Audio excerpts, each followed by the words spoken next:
Father God, we thank you that you are our Father, always and forever. We thank you, Lord, that we can come to you anytime, wherever and whenever, for whatever. Thank you, Abba. Thank you, Abba, so much that uh, time and again, you are revealing your heart to us through the person of Jesus Christ. Thank you, Lord, that as we look to Jesus, as we turn our eyes to the Lord, Jesus, we see your heart, who's always tender, who's always kind, and who's always available to all of mankind. Thank you, Jesus. In Jesus' name, amen. My question ako, and you're supposed to answer. What is the most quoted verse in the Bible? Yeah, the most quoted verse is, for the longest time, all of Catholics are saying, Hail Mary, full of grace. The Oh, Lord okay, is okay. with you. Diba? The Lord is with you as in every Sunday. Diba? Kasi sabi nga kanina, no, parang meron tayong compartmentalization of, ito hindi to believer, ito unbeliever. But sabi ni Lord, for God so loved the world, as in everybody. And every Sunday, they are declaring that the Lord is with them. Ah, partly ma-answer na yung question kanina ni Ate Chay. Di ba na, eh, di ba? Although siguro hindi nagsisink in, di ba? But every Sunday, di ba? The Lord is with you. The Lord is with you. The Lord is with you. O, di ba? Anyway, ano lang, naalala ko lang, kaya ako tinanong. Anyway, tonight, and I pray, no, and I pray, because it was actually Elizabeth who proclaimed to Mary, right, that the Lord is with her. So in the context of the new covenant, we really need to not I don't want to use this in the new day. It is very precious and it is the Lord's heart for us to always fellowship because sometimes we all the time we forget, right, that the Lord is with you. So we are to point each other to the Lord. Hey, right, the Lord is with you. His presence is with you. He's not going away. He did not go away and he's not going away. Yeah. So yun yung yun yung heart ni Lord for us eh. Parang no, parang talagang in essence we are a family that we love one another, right? That we really take good care of each other. So pag may nawawala, 'di ba? Like for example, yung mga hindi nag-attend, no? We try to ask them back for kasi it's communion because there are some things that the Lord has spoken over your life over to you na kailangan mong sabihin sa amin, di ba? So parang kanina habang nag-share. Anyway, let's go to the topic for tonight, which is very exciting. And sabi ko nga kay Roel, over this week, while driving to the office, I received something from the Lord. Um, a word from the Lord while listening, no, to a sermon. Hindi naman ganun yung nung pastor. Hindi naman ito yung topic niya. But somehow when the verse was spoken, talaga sabi ko, napaano ko napanaginipan ko pa nga ata the other day. Anyway, and then when I looked at the article ni Pastor Paul Ellis, like, uy, swak ka. Swak yung no, yung yung verse. Anyway, so stuff Jesus never said. God hears your unspoken prayers. He hears all. He hears everybody. Because Jesus loves, for God so loved the world. Hindi lang yung so-called born-again Christians, ganyan, everybody. Because there is mirror image also. Right? Hindi nga lang nila alam. That's why the preaching of the gospel is very important. Because simply John 17:3, the more that we know him, the more that we can go to him and ask, the more that we can go to him and pray with certainty that we're going to receive all the answers to our prayers. Right? So the reason why we're having this Bible study is really to um, every Sunday we come to know a bit more, a bit more of Him. So, hindi ko na siya babasahin, but I would just like to quote itong last verse, last sentence, which is I think very reassuring and very heartwarming. Sabi niya, everyone who calls help, God gets help. In Romans 10, verse 13, in the message translation.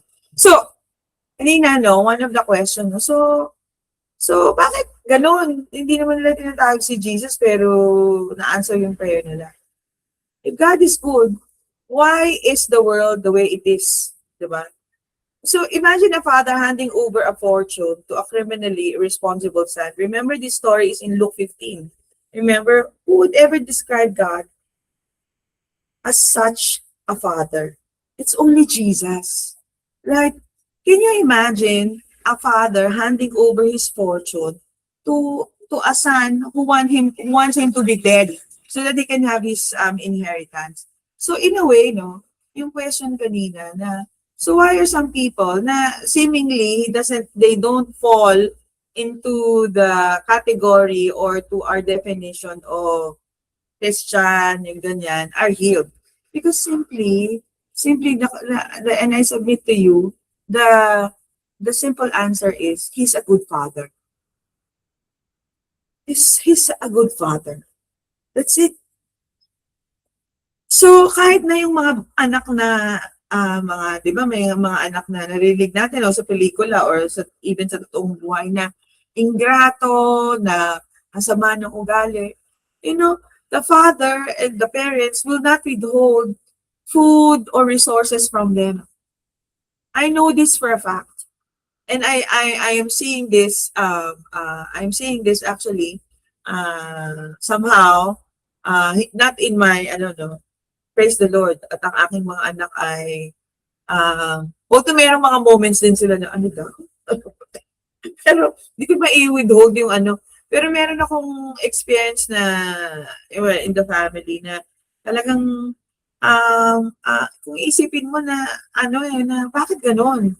But still, the Father loves and continues to love the Son despite of everything. So the answer to that is even though the son doesn't call or the daughter or the children doesn't call him a father, no, he simply gives and gives and gives and gives and gives and gives. Right? Until the time that the gospel is proclaimed, no? That he will come to know, doon pala, Lord, ikaw pala yung nagpagaling sa akin. Diba? Hallelujah. So, in John 16, verse 23, and this is really very, very, very timely, no? And very much connected to the topic for tonight, which is answered prayers or praying. No? In John 16, verse 23, and in that day, you will ask me nothing. What does it mean? What does this mean? What does it mean? Most assuredly, I say to you, whatever you ask the Father in my name, He will give you. Oh, ba't ganun? Sabi nga nun sa first sentence, in that day you will ask me nothing. And then most assuredly, I say to you, whatever you ask the Father in my name, He will give you. Huh?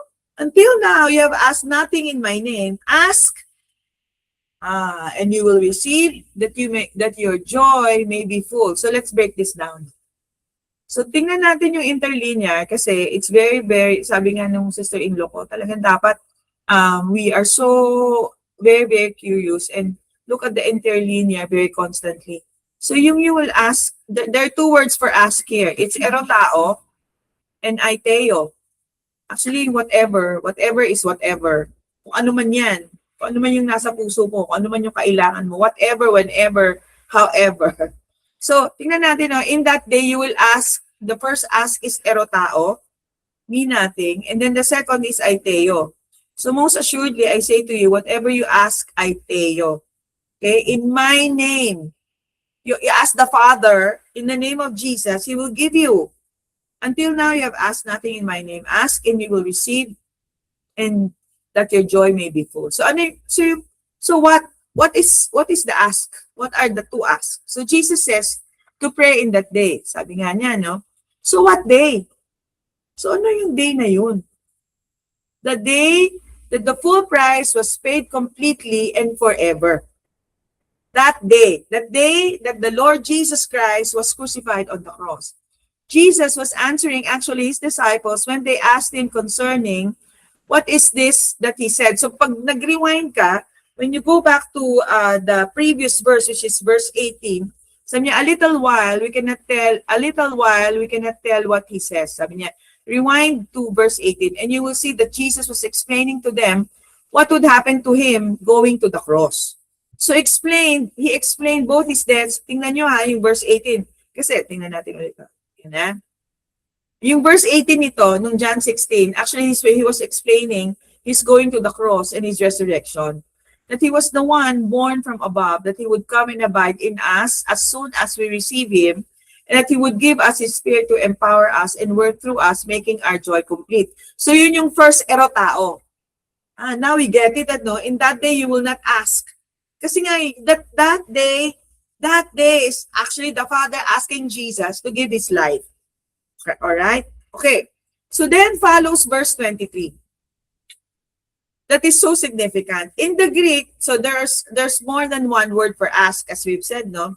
So these words depend on the context, and the way they are portrayed, it's in different ways of asking in every situation. So yung ask number 1, when Jesus uses the first ask, it is the word erotao, which is coming from the root Greek word, according to James Strong, means in this context to ask a favor, beg, beseech, desire, entreat, pray, to question, a certain inquiry, the way old covenant people used to pray. So in essence, no, the law was fulfilled on our behalf because of the obedience of Jesus to the cross. So Jesus says in that day, we will beg him nothing, because it's between the covenant. No, the covenant is between God the Father and God the Son, right? Okay. So yun yung erotao. So to ask, to request, to entreat. So yung ask number 2 is now ask. Yung number 2, which is aiteo. The second ask that Jesus uses in this sentence, saying that the following day, we shall ask. It's different word, it's different Greek altogether. So he now uses the word aiteo with an altogether different meaning. The meaning now is strictly a demand of something that is due to you. Because of the first ask of the Father to the Son, now you can aiteo. Strictly, it's a demand of something that is already due to you. Instead of begging in the old covenant way, Lord, please, Lord, ganyan, papakapait na ako pag binigay mo to. No, aiteo is not like that. And the new covenant people, because of the finished work of Jesus Christ, now we should ask differently. Hindi na yung pressing, hindi na yung begging, but being confident, strictly a demand of something due. So following that day, we shall now demand something already there for the taking. Jesus talks about a restored, a New Testament dominion authority. Again, aiteo means Jesus has restored New Testament and restored our dominion and authority. So pray, how? Beg, demand. So is it erotao or aiteo? So for us, it's aiteo. In that day, in this day. So in paraphrase, let us paraphrase into simple English. Jesus says, in this day, today, you will no longer beg me. But as an absolute truth, I tell you, when you will demand whatever is due to you, provided by my finished work on the cross and beyond, the Father in my name, He will give to you. So tonight, right, be assured, let us be assured, let faith arise from our hearts, that ano ba yung mga yan? Wholeness, provision, family bliss, restoration of relationship is due to you. Hallelujah. And we should not be ashamed, we should not be begging. But it is something that you know in your heart. You know in your heart that you are in alignment here with your Abba Daddy God. Hallelujah. And it is due to you. So how can we demand from God? How? Very respectfully and reverently, no? So you see, kaya ako nilagay ito, no? Just like a baby asking for milk, when the fridge is stuck to the roof with milk, she asks knowing fully well that it is there. Alam naman ng mga anak natin na madaming pagkain sa ref, di ba? In fact, she goes about declaring it, proclaiming it, confirming it. Mommy, Daddy, milk, please. Her asking is different. She knows it is there for her. In an instant, she would fling the door wide open and receive and take hold of what is already provided right from the start. That is quite different from begging and asking and pleading for something not yet provided. It is the same with our Lord Jesus. That is why we come boldly to Him. So we come boldly to the throne of grace and mercy. So parang it's much more than much more than a bank. It's actually coming to the throne, right? And claiming what is yours. Not asking for a favor. We already have His favor. He has already blessed us with all spiritual blessings and favors. He who gave His only begotten beloved Son, how He will not also give us all things? Actually, that's in Romans, no? There's no need for you and I to do all sorts of silly prayers. You are His beloved. I am His beloved. And He, the beloved, is in me. I am a kingdom heir. I am the recipient of His unmerited favor, His kindness, His goodness, His prosperity, His wholeness, abundance, no? It is due to you. I can demand what is already there. Hallelujah. So, okay. So why does so much of Christianity have sick hearts? Kasi kailangan nating i-tweak yung ating mindset, no? It's all about looking at it from a correct mindset. In Proverbs, it says, hope deferred makes the heart sick. Kasi meron tayong tomorrow mentality. So time and again, I'm always emphasizing this, no? Because this is the emphasis of His voice. We are not the best is yet to come people, no? We are the people that should say the best has come. The verse is not condemning anyone. It's just diagnosing something. Much of Christianity has been trained to defer life. Heaven later, freedom later, wholesome later, salvation later. The heart is asked to wait for what it was designed to live from now. The heart, so ganito yung turo kasi sa atin, from since time immemorial, magtiis, dadating din yan. The heart is asked to wait for what it was designed to live from now. That is why sickness exists. When something is taught early, repeated often, and reinforced by authority, the mind accepts it as a reality. This is what happened to Germany during World War II. This is exactly what Hitler deployed. A lie that is repeated often and often and often becomes a reality or becomes the truth to the person. That's why everybody is hailing him, hail Hitler from before. Because yung propaganda, ito yung blitzkrieg propaganda nila. Anyway, so you see what you were taught to see. You hear what you were trained to hear. So when people hear heaven, immediately what do they think? They imagine sky, they imagine the afterlife, somewhere out there, somewhere else, someday. Not because scripture demands it, but because conditioning does. Jesus consistently actually interrupts this pattern. What did He say? Therefore, I say to you, take no thought, actually, in other translation, pero in the New King James, do not worry about your life. Do not worry about your life. Do not worry about your life, what you will eat or what you will drink, nor about your body, what you will put on, nor about your wholeness, because it is already provided for. Is not life more than food and the body more than clothing? Look at the birds on the air. For they neither sow nor reap, but they know actually that their heavenly Father feeds them. Are you not more valued than they? Are you not more valued than they? Which of you, by worrying, can add 1 cubit of his stature? Or can add 1 more second to your life? So, hope deferred. So, let us now calibrate our mindset to the now mentality. Hope deferred makes the heart sick. So, yung sinasabi ni Lord sa'yo is, andyan na yan.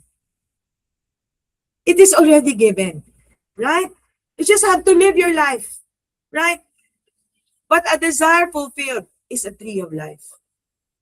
Hallelujah. Deferred hope sickens the heart because the heart was never designed to survive on delay. It was designed to live from presence. It is designed to live enjoying the presence of the Lord. Right? His presence. His presence which is now. Hallelujah. So yung dati akong worship leader na, Lord, we ask for your presence. And you know that the Lord is not smirking or not ridiculing us, but I think He's just smiling and saying, Joe, I'm here. I didn't go away. I'm there in you. Hallelujah. So salvation is not postponed. Saving, healing is not postponed. Heaven is not later. The kingdom is not distant. It is remembered. That's why every time, now, when you partake of the communion, right, it is associating yourself to your reality. What is your reality? You are whole. You are healed. You are saved. You remember. It is remembered. It is restored. It is lived. When the heart reconnects to the Logos, who is the Logos? The Word. No, the Lord Jesus Christ. Jesus Christ, hope is no longer deferred. Life is no longer postponed. Go live your life with your family. Enjoy. And the sickness lifts because the source has been restored. Hallelujah. Hallelujah. So, in John 12:32, in the KJV, it says, and if I be lifted up, for the longest time, no, I had this interpretation from somebody na, ang interpretation kasi natin, and if I be lifted up from the earth, I will draw all men unto me. Parang evangelistic, no? But actually, when you look at the KJV text, yung men unto me is in italics, which means in the original Greek text, wala yun doon. It's not included. So what does it mean? And if I be lifted up from the earth, I will draw all. What does it mean? I will draw all. Kasi tingnan natin yung verse previously, yung context ng 32. In 31, it says, now is the judgment of this world. Now shall the prince of this world be cast out. So yung context ng 32 is judgment. That Jesus will draw all the judgment to himself. So the subject of the sentence, as from the previous verse, is the judgment of the world. Thus, the primary thought here is that in his death, Jesus will draw all sickness, all diseases, all poverty, all, as in all pangit, to himself, so that you can demand what is due to you. Hallelujah. So yung judgment upon himself. So wala nang judgment over you. No more, because Jesus has already taken it all. And thereby, forever redeemed you, redeemed mankind's innocence. In the mirror, actually, it says, when I'm lifted up from the earth, I will draw all unto me. Behold the Lamb who takes away. When yung airo, it's lifted up, who takes away the sins of the world.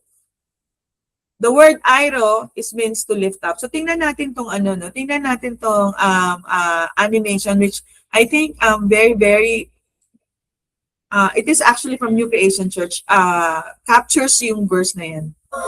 Praise the Lord. So, yun yung erotao, no? The Lord has taken it all to himself so that we can aiteo. Now we can pray boldly and declare, Lord, now I have your wholeness. Now I have your provision. Now I can live the life you have sacrifice for. Hallelujah. Hallelujah. So, let's continue now. Oops. Let's continue.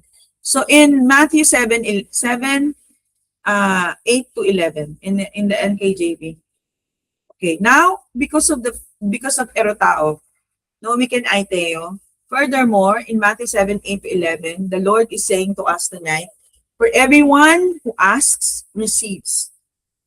And he who seeks, finds. And to him who knocks, it will be open. So last week, we said, no, yung word receive is lambano. No? And yung asking dyan is aiteo, by the way. Itong itong ask aiteo, receive. Because now we know, no, why we can aiteo. We know that He's our Father. But as many receive Him, to Him He gave the right to become the children of God to those who believe in His name.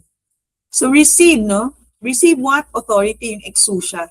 So lambano again, everyone who realizes their association in Him. You associate now with who your Abba Daddy God is and what Jesus has done. Is convinced that He is their original life and that His name defines them. God gives the assurance that they are indeed His offspring, begotten of Him, and He sanctions the legitimacy of their sonship. So, lambano is to receive. It means to take in hand, to comprehend, to grasp, to identify with. So when you ask, right? When you ask, knowing, right? Knowing that the context is the finished work, then you can receive. You can receive with authority. Right? This word suggests that even though He came to His own, but yun yung context na He came to the Jews but they did not receive Him. But now tayo, we know that our Father has freely given us Jesus. And we can now freely lambano. And this is what the gospel addresses with utmost clarity in the person of Jesus Christ. Jesus has come to introduce mankind to themselves again. And mankind has forgotten what manner of person they are by design. Yan. So, our grasping lambano is simply awakening to the fact that our Genesis is already completed in the Word, yung Logos. The Logos is the source, Jesus is the source, everything commences in Him, and He remains the exclusive parent reference to our Genesis. There is nothing original except the Word. We are His offspring. He has come to give us understanding to know Him who He is true, and to realize that we are in Him who is true. So, continuing in Matthew 7, 8 to 11. And this is the part where I thought of Ruel Movido. Sabi niya, for everyone who asks, receive, and he who seeks, finds, and to him who knocks, and it will be open. And not only for him, but for myself. And actually for everybody. But siya yung naisip ko. In particular, verse 9. Or what man? Is there among you who, if his son asks for bread, will give him a stone? So naisip ko agad yung kidney, no? So the Lord is saying very, very clear. If you are asking for wholeness, if you're asking for healing, will He give you a stone? Will He give you a stone? No. Actually, another meaning is if you're asking for the new covenant promises, are you asking, is God going to be putting up the standard of the law to you? Kasi tablets of stone din yan, ano? No. But the Lord is saying further in chapter 10, in verse 10, sabi niya, if he asks for a fish, will He give him a serpent? If you then, being evil, know how to give good gifts to your children. So parang si Lord na parang, teka muna, mas magaling ba ang earthly father kaysa kay heavenly father? How much more? How much more? So everything has to be in the context of a family. When you interpret, for example, yung stories ng friends mo, yung scriptures in the Bible, everything has to be in the context of Father, Son, and Holy Spirit. No, sabi niya, how much more?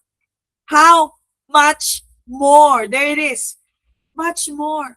So, are you just asking for, Lord, I just want to be having a healed kidney or healed lungs. But ang sinasabi ni Lord, how much more will your Father who is in heaven give good things to those who ask Him?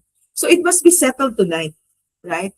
That Sabi ko nga kay Ruel, no, maybe it's not something known to all of you, no, but my mother passed on because of chronic kidney disease. And the doctor told us actually that most probably kami daw magiging stone former. So actually when I received this also for myself. Sabi ko, no, Lord, you will not give me a stone, right? Because I have the bread of life. So every time we partake of the bread again, no, the bread, the Lord is giving you the bread, His body for our wholeness Himself. So no issue of the stone anymore. Hallelujah. And then the Lord further saying, how much more will your Father who is in heaven give good things to those who ask Him? Hallelujah. So good, no? So good. So in Luke 11, 1 to 4, now it came to pass, as he was praying in a certain place, when he sees, then that one of his disciples, so look, no, the Lord is praying to the Father. Sabi nga ng mga disciples, Lord, teach us to pray, as John also taught his disciples. He said to them, pray like this. When you pray, say, Our Father in heaven. So again, begin from the highest of heights. We begin from where we are. Our Father. Our Father who gives good gifts. Our Father who gives much more. The so much more, holy be your name. Wholeness is your name. And because you are my Father, I am also wholeness. Hallelujah. Hallelujah. Your kingdom come. Your kingdom has come actually, and your will be done on earth as it is in heaven. So heaven is not the afterlife. Heaven, you are heaven walking on earth. Bring it down, what is in heaven. Give us today our daily bread. There it goes again, our daily bread. Our daily wholeness, our daily provision. And forgive our sins. And this is already settled, no? For we also forgive everyone who is indebted among us. And do not lead us into temptation, but deliver us from evil. So Luke 11. So in the mirror, no, he was praying in a certain place one day when he paused, and one of his disciples asked him to teach them to pray, just like John taught his disciples. So in verse 2, sabi niya, he said, whenever you pray, say, Father, your name is to be celebrated as holy in all creation. Your kingdom is present where? In you. Let this be everyone's reality. His kingdom has come in you, and this is your reality. And in Mark 1 to 14, it says, he proclaimed that time has fully come. So it's not the best is yet to come. No. Hope deferred makes the heart sick. It will make your heart sick. So when you're thinking it did not come yet, it's gonna make you sick. So calibrate your thinking. It has come already. I receive it. He proclaims that the time has fully come. Kairos, yun yung Kairos, no?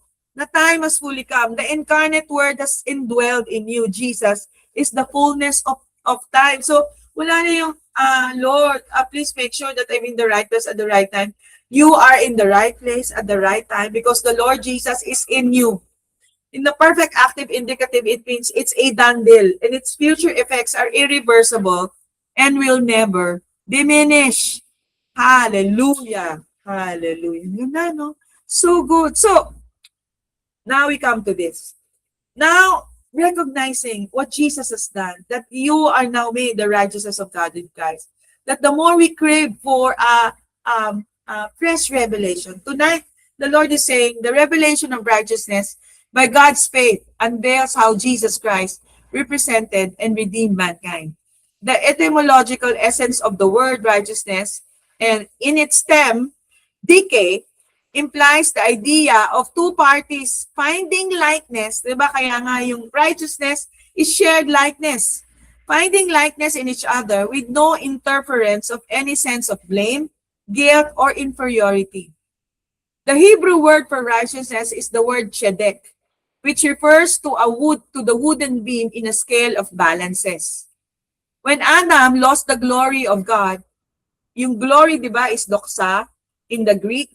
In the Hebrew, it's kabod. Ano yung kabod? It's weight. You give weight to the word of God. So what does it mean?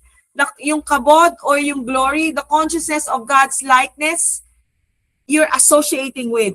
right? The law proved that no amount of good works could balance the scale again. Grace reveals how God redeemed his image and likeness again in human form.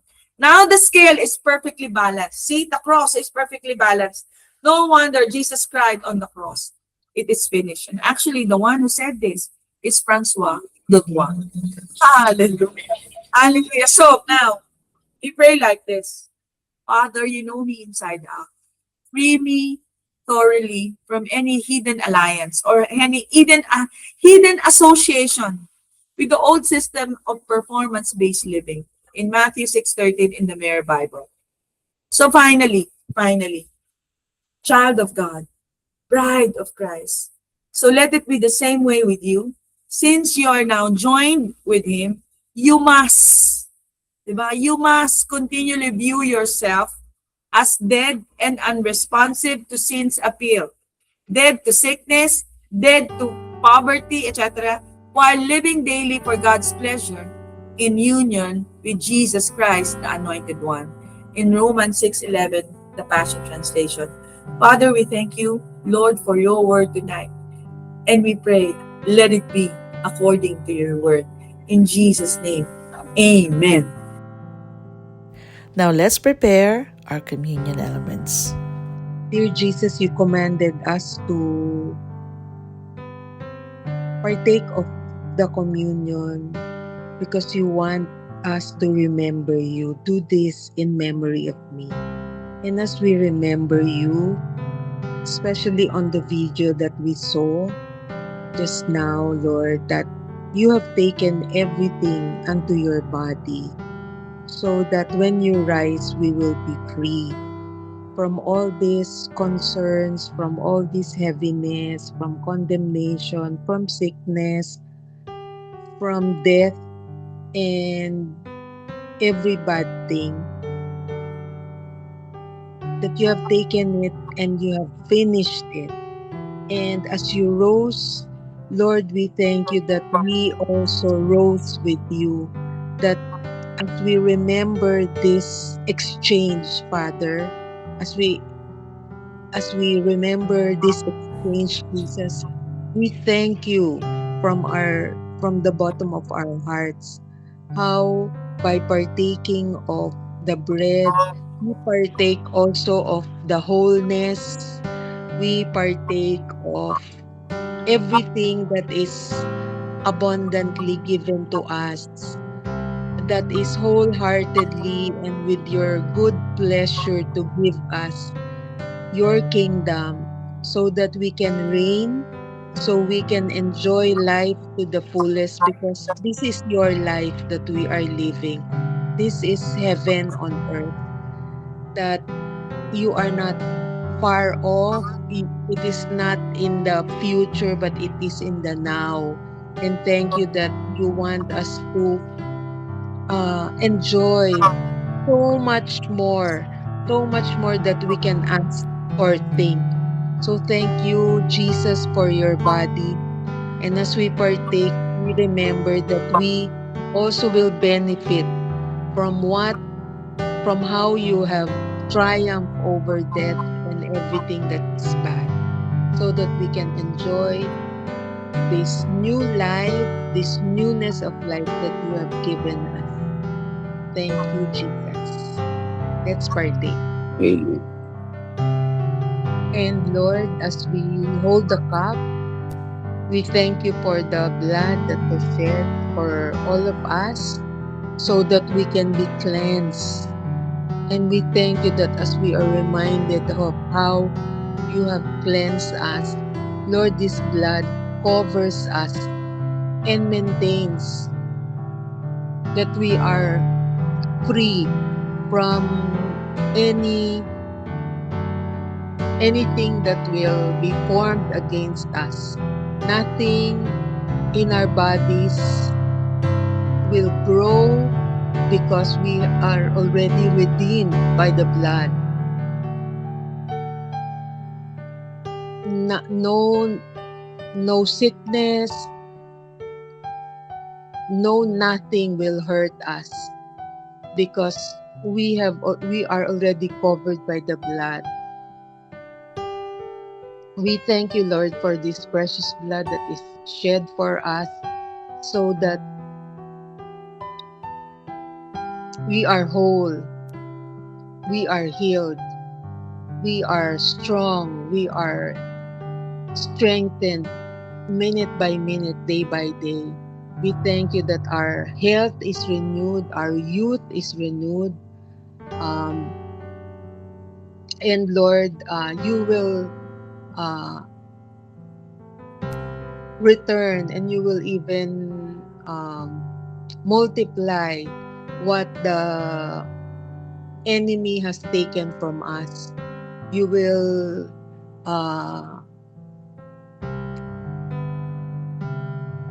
resurrect what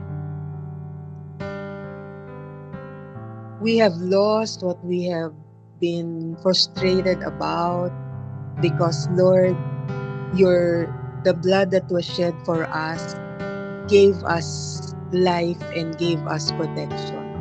We thank you for this. And as we partake, Lord, we partake of this wholeness, of this, all the wonderful blessings that you have prepared and that is ready for us for the day. We bless you, Father. We bless you, Jesus.